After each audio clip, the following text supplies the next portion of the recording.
La mitad de los mejores científicos planetarios de la Tierra afirmaba que Júpiter no tenía núcleo, era gas hasta las profundidades más extremas. La otra mitad sostenía que sí tenía un núcleo sólido, denso, compacto, la base sobre la que se construía todo lo demás. Entonces la NASA envió a Juno y derrumbó ambas respuestas al mismo tiempo. El núcleo de Júpiter existe, pero no tiene bordes, no tiene límites, no tiene un centro definido. El planeta más grande de nuestro sistema solar, equivalente a 1.300 tierras reunidas en un solo objeto, alberga una física interna que rompe todos los modelos que habíamos construido para explicar cómo se supone que deben funcionar planetas como Júpiter. Eso no es una simple curiosidad, es un fallo estructural.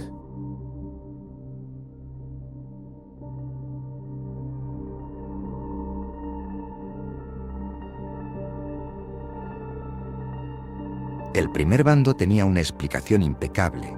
Júpiter se formó como una estrella fallida, una inmensa nube de gas colapsando bajo la fuerza de la gravedad, sin un centro sólido. Si descendieras por debajo de las nubes superiores, nunca tocaría suelo. La presión aumentaría, la temperatura aumentaría, y aún así seguirías cayendo. El segundo bando tenía una explicación igualmente impecable.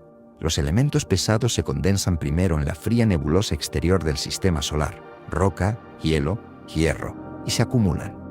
Luego, la gravedad atrae hidrógeno y helio sobre ellos, formando un planeta gigante con un núcleo sólido como cimiento. Dos grupos, dos modelos aparentemente irrefutables, ambos incorporados en los libros de texto que se enseñaban en todos los continentes. Entonces llegaron los datos de Juno, y el universo no eligió un ganador.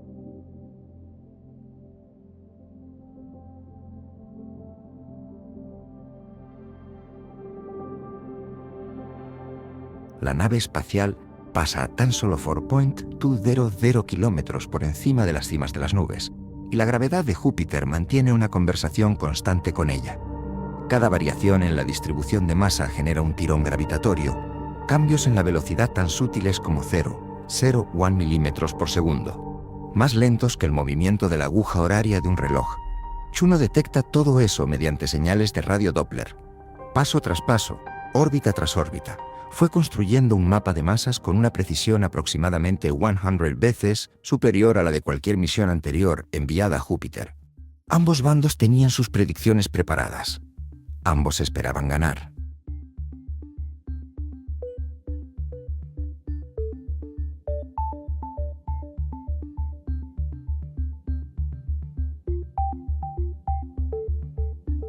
Pero no tiene un borde definido. Los elementos pesados en el centro de Júpiter no terminan en una frontera precisa. Se van diluyendo gradualmente a lo largo de una región que abarca aproximadamente la mitad del radio total del planeta, unos 70.000 kilómetros, desde el centro hacia el exterior. El diámetro completo de la Tierra es de apenas 12.700 kilómetros. La región del núcleo de Júpiter es más ancha que 5 tierras y media, colocadas una junto a la otra. Y no tiene superficie. No existe ningún punto al que puedas señalar y decir, aquí es donde termina el interior. Esto constituye una violación directa de lo que exige el modelo estándar de formación planetaria. Para construir un gigante como Júpiter, la teoría de la acreción del núcleo requiere un núcleo sólido y compacto, una base claramente definida sobre la cual la gravedad pueda acumular el resto del planeta. Lo que Juno encontró fue un gradiente, una disolución lenta. Un centro que no se comporta como un centro. 3 puertas se abrieron al mismo tiempo. O bien Júpiter se formó de esta manera, lo que rompería la teoría de la acreción del núcleo, o algún acontecimiento catastrófico destruyó el núcleo sólido después de su formación. O nuestra comprensión de la física bajo estas presiones es fundamentalmente incompleta. Las 3 puertas siguen abiertas.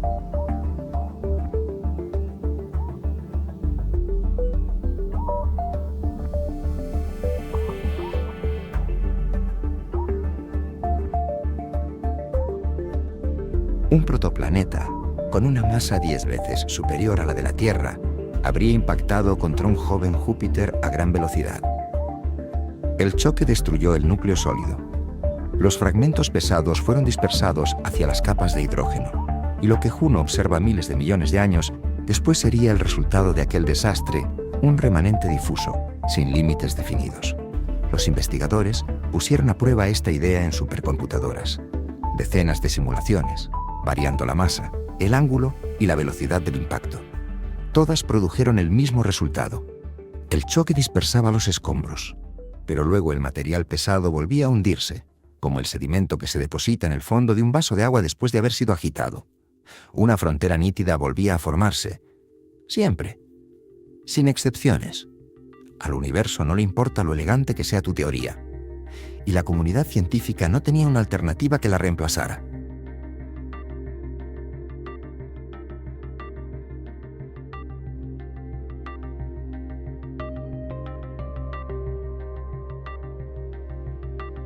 Los anillos de Saturno no son estructuras estáticas. Ondulan, formando enormes ondas impulsadas por vibraciones que se originan en las profundidades del planeta. Los investigadores se hicieron una pregunta. ¿Y si esas ondas fueran la forma en que Saturno nos comunica algo sobre su interior? Cuando combinaron los datos de las ondas en los anillos con las mediciones gravitacionales obtenidas por la sonda Cassini, el análisis condujo a una conclusión específica. Vastas regiones del interior profundo de Saturno no están experimentando convección. Algo está manteniendo los elementos pesados concentrados hacia el centro, permitiendo que su distribución se vuelva gradualmente más tenue sin formar una frontera definida. Saturno también posee un interior difuso. El estudio fue publicado en 2021, revisado por pares e independiente de los resultados obtenidos por Juno. Dos gigantes gaseosos. Distintas distancias al Sol. Distintos tamaños, distintas composiciones y la misma estructura anómala. Esto ya no es una coincidencia. No puede explicarse mediante una colisión. Si tanto Júpiter como Saturno comparten esta característica, entonces no se trata de un accidente ni de las secuelas de un evento catastrófico. Probablemente sea la forma en que se forman los gigantes gaseosos. Y eso significa que todos los modelos de formación planetaria construidos sobre la idea de núcleos sólidos y límites composicionales claramente definidos necesitan ser reconstruidos.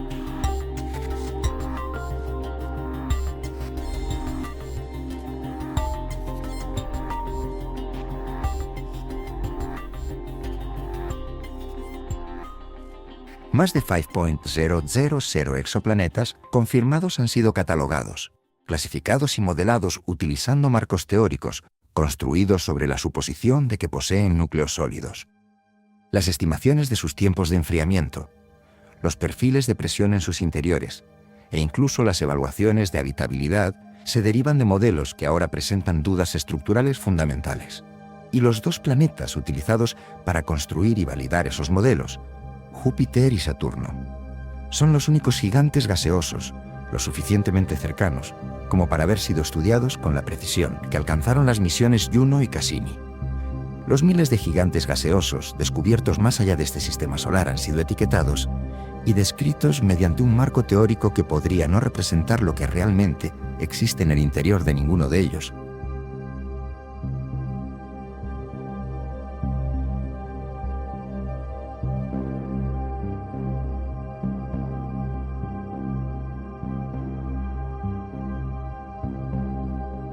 La magnetosfera de Júpiter se extiende casi 1.000 millones de kilómetros detrás del planeta, lo suficientemente grande como para contener la órbita de Saturno.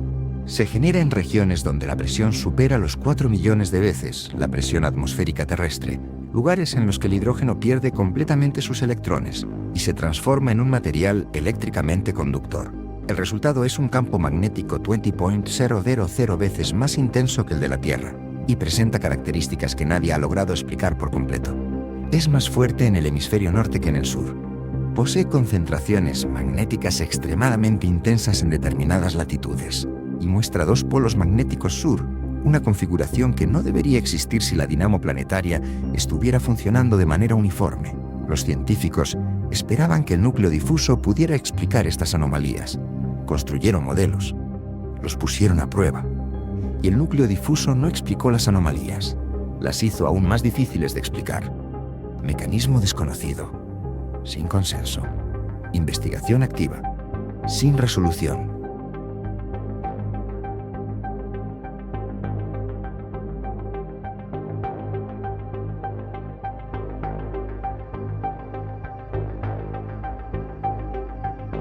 En ambos polos, auroras ultravioletas continuas arden sin interrupción. Cubren regiones más extensas que toda la superficie de la Tierra y liberan cada día más energía que todas las auroras terrestres en un año entero. El telescopio Spatial Hubble las captura en luz ultravioleta. Nosotros no podemos verlas a simple vista. Y el campo magnético que las alimenta sigue sin explicación definitiva. Hermoso, implacable, inexplicado.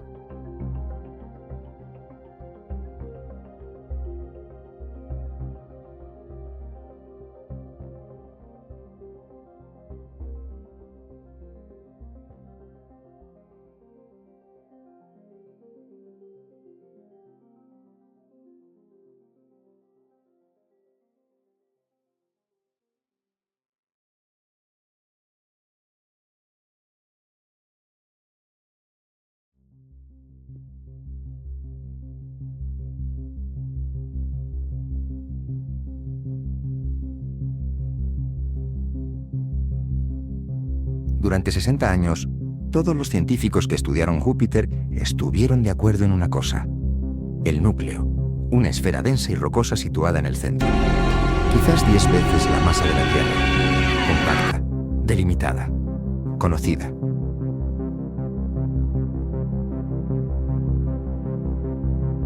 En 2017, eso cambió. No porque surgiera una nueva teoría, no porque alguien ejecutara una simulación mejor, sino porque una nave espacial se acercó lo suficiente como para sentirlo, y lo que midió hizo añicos por completo el modelo. El núcleo de Júpiter no se parece a como decíamos que era, no se parece a como la física decía que debía ser. Y eso cambia todo lo que creíamos saber sobre cómo se forman los planetas.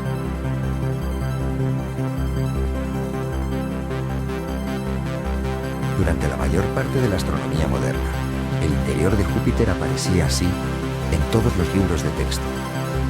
Una gruesa atmósfera exterior de hidrógeno y helio, las nubes que podemos ver. Debajo de ella, hidrógeno comprimido hasta convertirse en un líquido. Más abajo aún, hidrógeno aplastado por una presión tan extrema que se comporta como un metal, conduciendo electricidad y generando ese enorme campo magnético.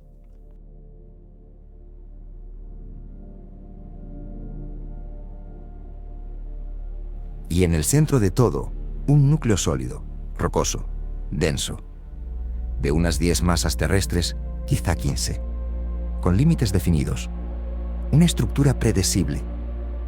Todos los modelos afirmaban esto, todas las simulaciones lo confirmaban. Durante 6 décadas, nadie cuestionó seriamente esa imagen. Tenía sentido.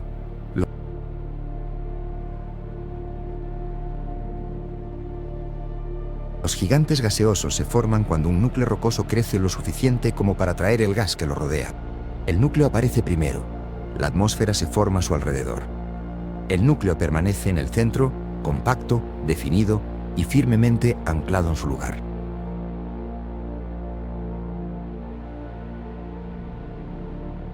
Lo llamábamos el modelo de núcleo compacto, y lo aplicamos a todas partes, a Saturno, a Urano, a Neptuno y a cada gigante gaseoso que descubrimos orbitando otra estrella. El modelo no era solo una suposición sobre Júpiter. Era el fundamento de nuestra comprensión de los planetas grandes. Entonces llegó Juno, y los cimientos comenzaron a resquebrajarse.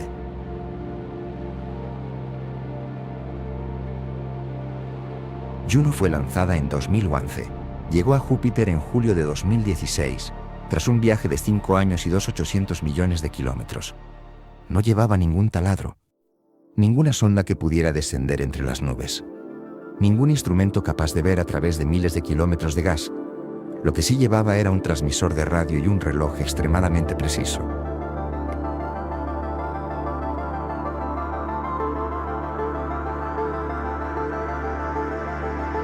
El método era indirecto.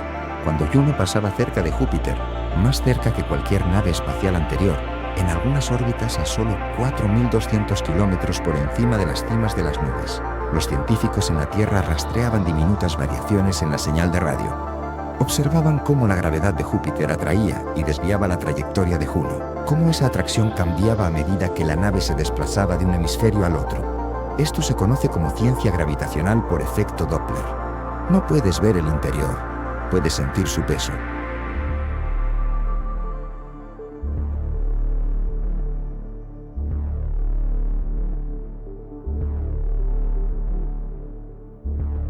como apoyar la mano contra una pared para percibir lo que hay al otro lado, y lo que sintieron estaba mal. Los datos, publicados en la revista Nature en 2017 y refinados posteriormente mediante nuevas pasadas, apuntaban a algo que ningún modelo había predicho. El núcleo de Júpiter no es compacto. No son 10 masas terrestres concentradas en una esfera densa. Es difuso. Está disperso. Los elementos pesados, roca, hierro y el material, que se suponía debía permanecer agrupado en un centro compacto,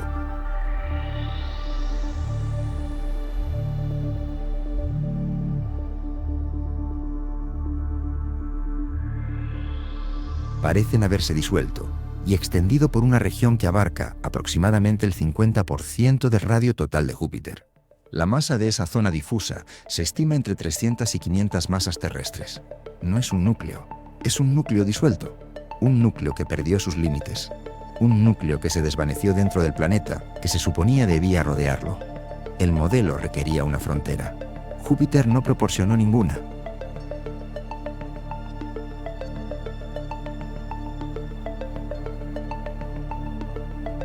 Existe un tipo particular de pérdida en la ciencia del que casi nunca se habla. No es la pérdida de una misión que fracasa. No es la pérdida de financiación. Es la pérdida de un modelo que pasaste toda tu carrera construyendo, defendiendo y enseñando a otros, y que luego viste convertirse en la base de todo lo que vino después. Los científicos que desarrollaron el modelo del núcleo compacto en las décadas de 1960 y 1970 no estaban equivocados por descuido. Trabajaban con las mejores herramientas disponibles.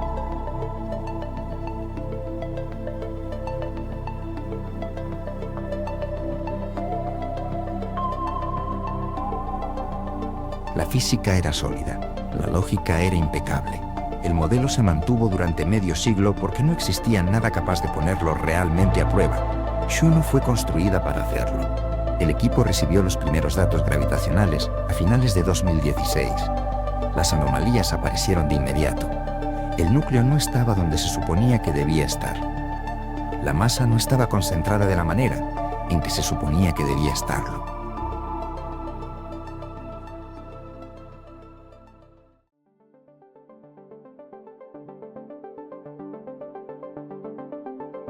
Algunos de los investigadores que habían trabajado en modelos de Júpiter durante 30 años seguían en activo y leyeron los mismos datos. La misión Juno continúa operando. Sigue realizando mediciones. Sigue enviando señales de regreso a través de 2.800 millones de kilómetros. Y el núcleo difuso sigue sin explicación. Ahora sabemos cómo es. Lo que todavía no sabemos es cómo llegó a ser así.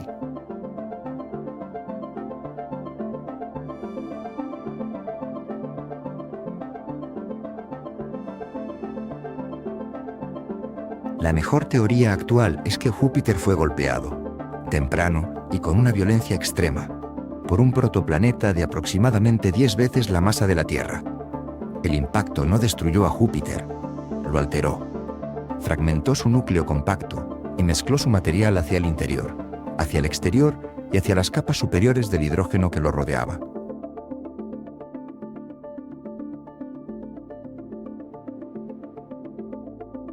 $4.000 millones de años después, ese núcleo aún no se ha recuperado por completo. Ha permanecido disuelto durante todo este tiempo, mientras nosotros lo modelábamos como una estructura sólida, mientras lo enseñábamos como algo conocido. Júpiter mantuvo oculto su verdadero interior durante toda la historia de la ciencia humana. No necesitaba explicarse ante nosotros, y todavía no lo necesita.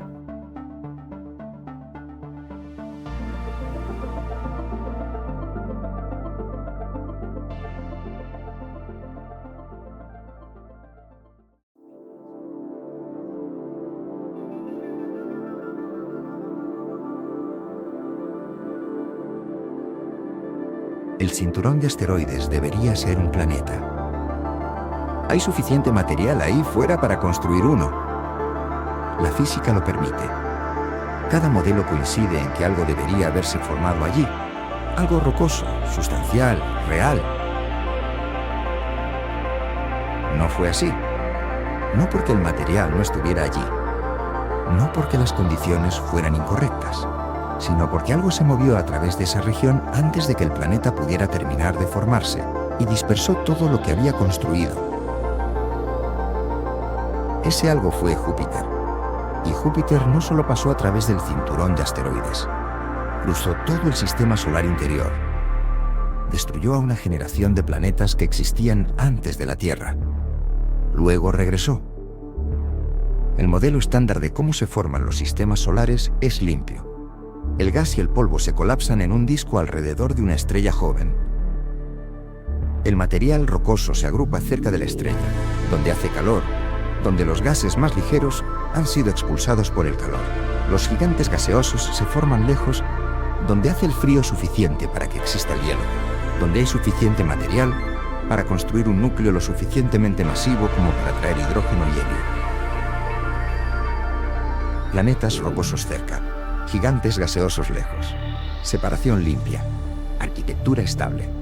Este es el modelo, y durante mucho tiempo asumimos que nuestro sistema solar encajaba con él. Luego empezamos a encontrar otros sistemas solares. Lo que encontramos no encajaba. En aproximadamente la mitad de todos los sistemas planetarios observados por el telescopio espacial Kepler, el tipo de planeta más común es algo que nosotros no tenemos, una supertierra. Un planeta rocoso de entre 2 y 10 veces la masa de la Tierra, orbitando cerca de su estrella, más cerca de lo que Mercurio orbita la nuestra. Estos planetas están en todas partes, aparecen sistema tras sistema. Son, estadísticamente, el resultado por defecto de la formación de planetas. Nuestro sistema solar no tiene ninguno, ni una sola supertierra, ni un solo gigante rocoso cercano. Solo Mercurio, pequeño y cicatrizado, sentado solo dentro de lo que debería ser un vecindario lleno de gente. La ausencia es la señal.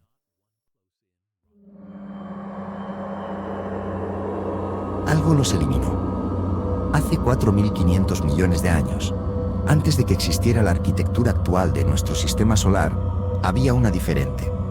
Supertierras orbitando dentro de lo que hoy es la órbita de Mercurio. Un sistema interior denso y abarrotado.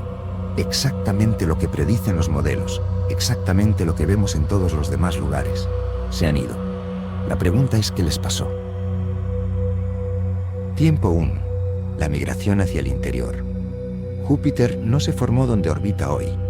Se formó más lejos, más allá de la línea de congelación, aproximadamente donde ahora se encuentra el cinturón de asteroides, posiblemente más lejos.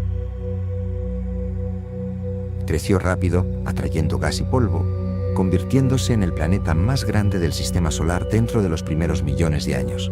Luego comenzó a moverse. Un planeta masivo incrustado en un disco de gas no se queda quieto. El disco responde con fuerza. El gas dentro de la órbita de Júpiter se mueve ligeramente más rápido que Júpiter. El gas de fuera se mueve ligeramente más lento. Esto crea un desequilibrio gravitatorio, un torque, y ese torque empuja a Júpiter hacia el interior, hacia el Sol.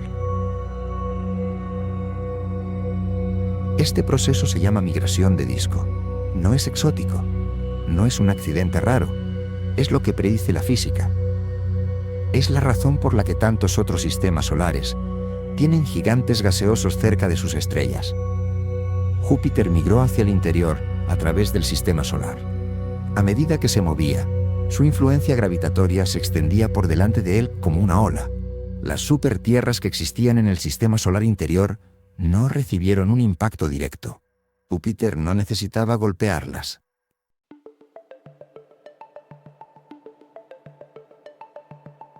La gravedad es más precisa que eso.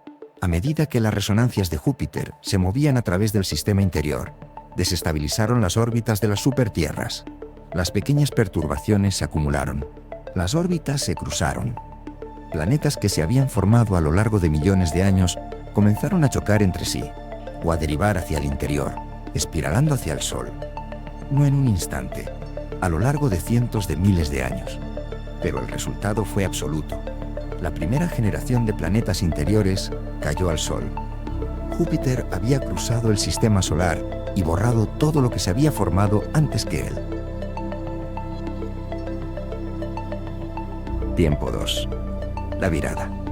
Júpiter no llegó al Sol. Saturno se había estado formando en el sistema solar exterior, más lento que Júpiter, pero siguiendo el mismo camino de migración hacia el interior. Cuando Saturno creció lo suficiente como para interactuar gravitatoriamente con Júpiter, ocurrió algo preciso. Júpiter y Saturno cayeron en una resonancia orbital de 3 y 2. Por cada 3 órbitas que completaba Júpiter, Saturno completaba 2. Este acoplamiento cambió por completo el equilibrio del torque. En lugar de ser empujados hacia el interior, ambos planetas fueron empujados hacia el exterior. Júpiter cambió de dirección. En la navegación a vela, cuando un barco gira para usar el viento del lado opuesto, se llama virada o tack. Este evento, la inversión de Júpiter, se llama la gran virada, gran tack. El nombre es exacto. Júpiter migró hacia el interior hasta aproximadamente donde Marte orbita hoy. Luego viró. Regresó a su órbita actual, a unas 5 veces la distancia de la Tierra al Sol. El cinturón de asteroides es lo que quedó después de que pasara por allí 2 veces, una vez de ida, una vez de vuelta. No es un planeta que nunca se formó. Son los restos de un sistema que Júpiter arrasó y dejó atrás. Después de que Júpiter virara de regreso, el sistema solar interior no quedó vacío, quedó despejado. Las supertierras habían desaparecido. La densa y abarrotada primera generación había sido arrastrada hacia el interior y destruida. Pero el espacio despejado que Júpiter dejó atrás permitió que ocurriera algo más. Una segunda generación de planetas rocosos se formó a partir de los escombros que quedaron. Planetas más pequeños, menos masivos. Más alejados del Sol de lo que habían estado las supertierras. La Tierra, Marte, Venus. La Tierra no es un planeta que se formó en un disco prístino y sin alteraciones. La Tierra está construida a partir de los remanentes de lo que Júpiter destruyó, material rocoso que sobrevivió a la migración, que se volvió a ensamblar en el espacio que Júpiter despejó y que se acrecentó a lo largo de decenas de millones de años, hasta convertirse en algo nuevo. La gran virada es la razón por la que la Tierra tiene el tamaño que tiene. Las supertierras que la precedieron eran más grandes porque tenían más material y más tiempo. La Tierra se formó de las sobras. También es la razón por la que Marte es tan pequeño. Marte se ensambló a partir de lo que quedó en el borde de la zona despejada, menos material. Menos tiempo, antes de que la migración de Júpiter hacia el exterior interrumpiera el suministro de nuevo. Y es la razón por la que nuestro sistema solar no se parece en nada a la mayoría de los sistemas solares que observamos. El resultado por defecto de la formación de planetas produce supertierras cerca de la estrella. Júpiter borró las nuestras. Luego se movió de regreso hacia el exterior, dejando atrás un sistema solar que no debería existir, que es estadísticamente raro, que produjo, entre sus planetas rocosos de segunda generación, uno que terminó con agua líquida, una atmósfera y todo lo que vino después. Júpiter no planeó esto, simplemente se movió.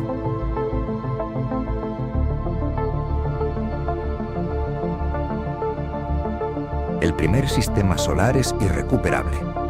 Las supertierras Cotigny-OS existían dentro de la órbita actual de Mercurio, han desaparecido. Dentro del Sol, destruidas en las colisiones que desencadenó la migración de Júpiter, borradas sin dejar registro. No hay forma de saber cuántas eran, qué tan grandes llegaron a ser o cuánto tiempo duraron antes de que llegara Júpiter. El cinturón de asteroides es la única evidencia de que alguna vez existieron. 4.500 millones de años de silencio donde debería haber un planeta. Júpiter no construyó este sistema solar, demolió el anterior.